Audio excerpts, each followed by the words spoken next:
Is the punishment for rape. జనాలకి rape చేసిన వాళ్ళని ఏం చేస్తున్నారు? జైల్లో పెడుతున్నారా? ఎందుకు?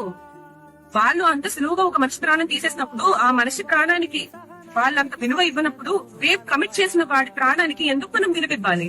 ఎందుకు జైల్లో కూర్చోపెట్టాలి?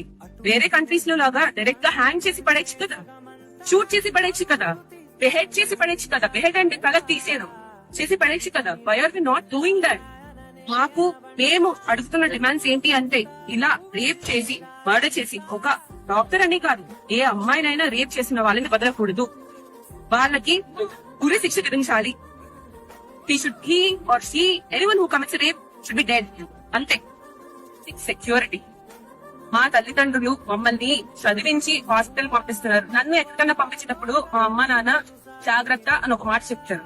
ఒక్క హాస్పిటల్ కి వెళ్ళేటప్పుడు తప్పించి, ఎందుకంటే వాళ్ళు నా ఇల్లు ఎలానో హాస్పిటల్ లో కూడా నేను అంతే భద్రత